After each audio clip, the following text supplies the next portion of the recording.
His reggae sauce seems to have inspired lots of entrepreneurs to pitch food ideas to the Dragons. Hoping to win an investment with theirs are Timo Schmidt and James Carter, who have a plan to deliver organic ingredients and recipes to the door.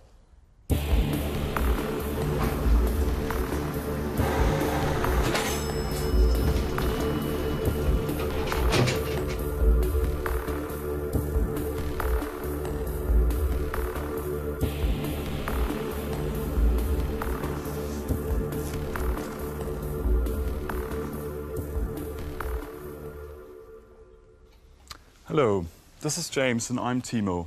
We're here today to ask you for £100,000 in return for 7% of equity. Do you find it difficult to cook healthy and delicious meals during the week? Writing a shopping list, going to the store and carrying home heavy bags can be pretty time-consuming. Every week we design 10 new recipes for you to choose from to cook according to your preferences. Everything is then delivered straight to your door in the exact portion sizes. So there's absolutely no food waste. This concept originated in Sweden 5 years ago, since when it has grown rapidly, with currently 1% of the Swedish population using this concept. If you translate that across to the UK, 1% of the UK population is equivalent to a £750 million market opportunity. We are currently delivering 1,500 meals a month, and our customers on average spend £50 per order. To reach break-even, we need to deliver 12,000 meals a month, which we expect to achieve within 1 year. Thanks very much. We'd now like to invite one of you to prepare our smoked trout salad meal. Of course, if none of you would like to do it, me and Timo will prepare it while we take your questions. I absolutely don't want to do it. I haven't cooked in 28 years. I'll do it. Sure, great, fantastic. An accomplished pitch from the boys behind Gousto. They're looking for £100,000 for a 7% stake in their Gourmet Meals home delivery service. Do I get an apron? I can give you mine. Yes, I think you should. Sure. How can I be in the kitchen without my apron on? As Duncan Bannatyne gets to grips with the ingredients, You hungry, Peter? Deborah Meaden wants to get a taste of their business model.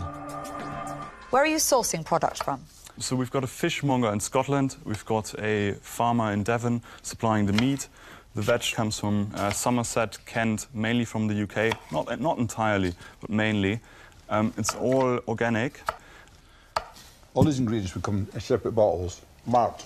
Absolutely. Yeah. So it's labelled, you know exactly what it is. So talk me through that time scale. How quickly do I see that box on my doorstep? So at the moment, on a Wednesday, you choose the recipes you like to eat. Then on Thursday, we place orders and then we deliver to you next week. Right, so this is a planned activity. Yeah. So what happens when somebody tries to deliver and there's nobody there? Has that happened to you yet? Our delivery success rate is 99% at the moment, so on average 1% of unsuccessful deliveries. But that's an acceptable margin to us. That is not just an acceptable margin, that's an excellent margin. Is that it? Beautiful. Yep, absolutely. It looks wonderful. Can I taste it, Peter? There you go. Go and sit down and eat it.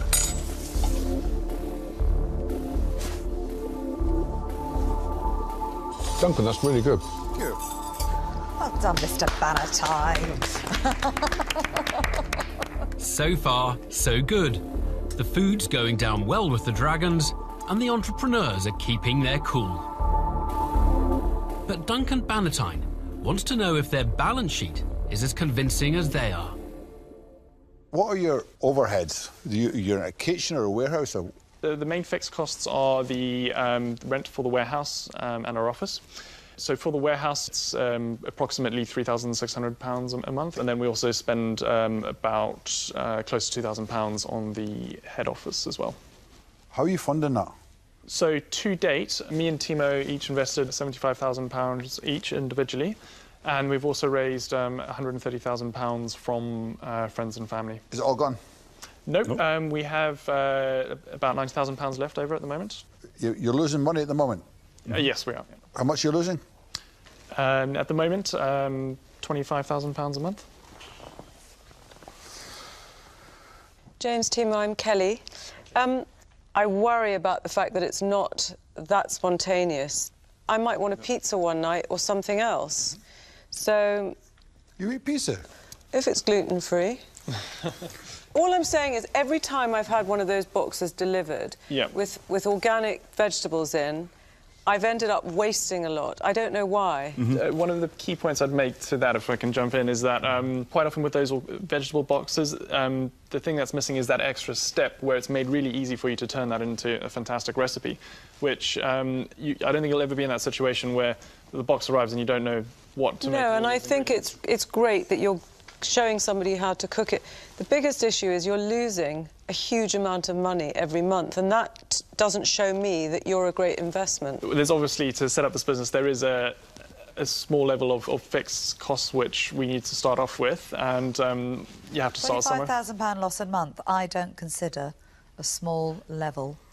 Well, no, okay, that's to establish a supply chain, to do the fulfillment, to guarantee the 99%. Tell me about it. I've run rate. businesses, I understand, but £25,000 is I'm amazed you describe that as a small. No, of right, course not. That is major. a lot of money to be losing a month when you've only got £90,000 in the bank.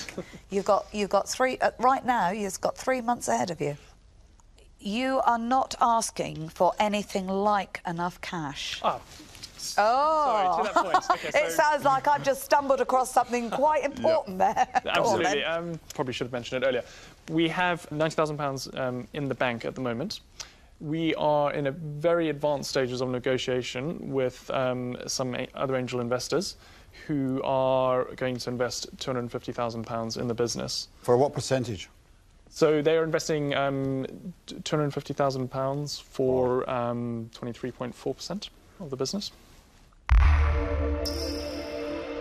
A surprising development in the den, as Timo and James reveal that other wealthy investors are prepared to inject a serious amount of money into their business. Peter Jones wants the fine detail. So, who are these angel investors? We can't disclose the names on TV.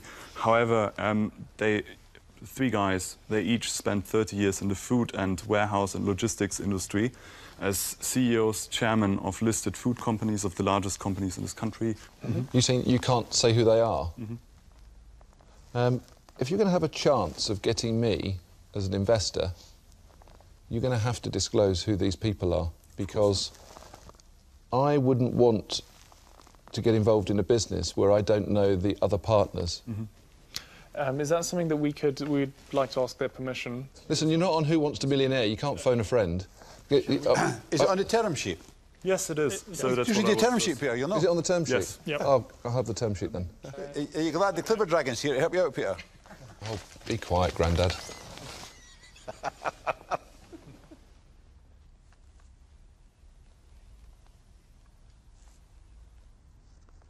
Guys, you've done really well. An unexpected reaction from Peter Jones, who seems impressed by the calibre of their angel investors. But has Piers Linney smelt a rat? About the motives of the entrepreneurs for coming into the den in the first place. Why are you here? Really? Why are you really here? You guys, I know you guys, I know where you're coming from. You can raise 250, 350, 500, probably through those guys, or if they like you, their mates. You know, it's not a stretch. Are you here because it's the PR value of it? I'm just trying to understand, because... Two reasons. Number one is on the cash side. At the moment, it is a highly cash-intense business.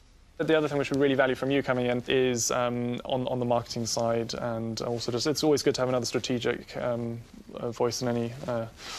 well, whenever we're making any strategic decisions. I still don't think you've got anything like enough cash. I will be staggered if you're not looking at millions, not £250,000. I won't be investing, and I'm out. Thank you. I think you're both great. Anything to do with organic, delivering, you know, the packaging is great. But I think that people like change. There's so many new brands and things happening, and I think it's human nature that people don't want the same thing all the time. I think you will hemorrhage money. and £100,000 from one of us and then 250 from your angels, I think you should take stock and think about where you are. It's just not something that I would invest in. Sorry, but I'm out. Thanks very much. Yeah. Thank you.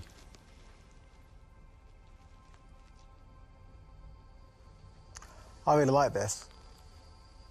But I think you've come through the door with a shopping basket with too many things complicating this. I'm afraid I'm also out. Concerns over cash flow and Gousto's company structure have led to 3 dragons turning down the offer to invest. Now, Peter Jones wants to find out if the deal struck with their angel investors leaves any room for manoeuvre. What happens if I get a really good negotiating position in the den here, and then when we walk out, the investors turn around and say, that Peter Jones, you've given away all of that, I want the same deal. What happens? Well, I guess because it might jeopardize, we have that deal on the table. There's not much room for us to negotiate outside of that term sheet there, because we wouldn't want to jeopardise the deal which we already have. Well, you've just made my decision then, which is really, really disappointing.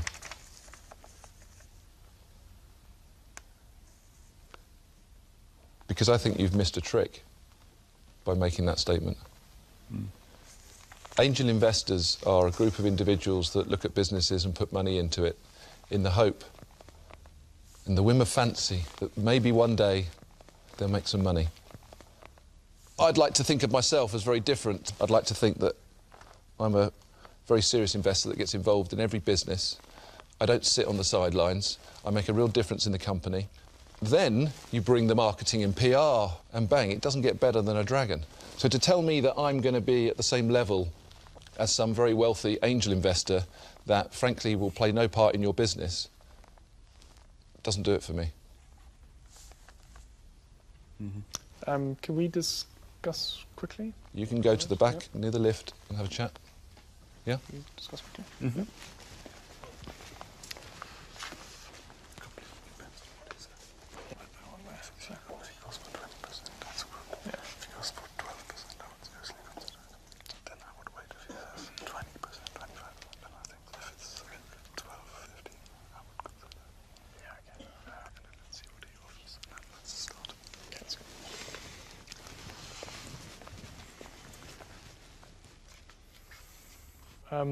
Could we ask if you would like to make an offer, what level would be satisfactory to you? Or would... Well, I'd like to just get it up. You went to the back of the room to think about the dilemma that I gave you, which was that if I was to get an offer today that was a lot richer in terms of equity than the investment that you've been offered through this angel network, would the angel network walk away? We probably can't agree to a deal that is a lot richer.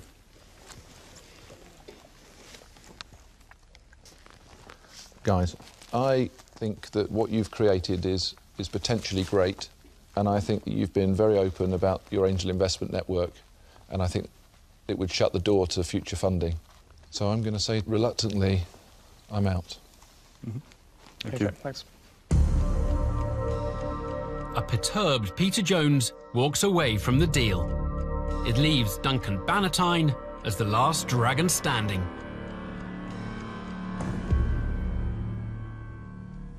I really love this. I think it's absolutely fantastic. I'm going to become a customer. That's good. I'm going to buy your products. Brilliant. And when I go in the summer with my lad to my cabin in Lake Windermere, I'm going to have your boxes delivered and we're going to sit and cook together. And it's going to be fantastic. I love it. It's fantastic. Unfortunately, I don't think you'll ever make any money. I can't see it ever coming out of profit. So for that reason, I've got to say, I'm sorry, but I'm out. Okay, thanks. Despite the Dragons' enthusiasm for Gousto, a combination of their monthly losses and a rigid arrangement with other investors means that Timo and James walk away with nothing.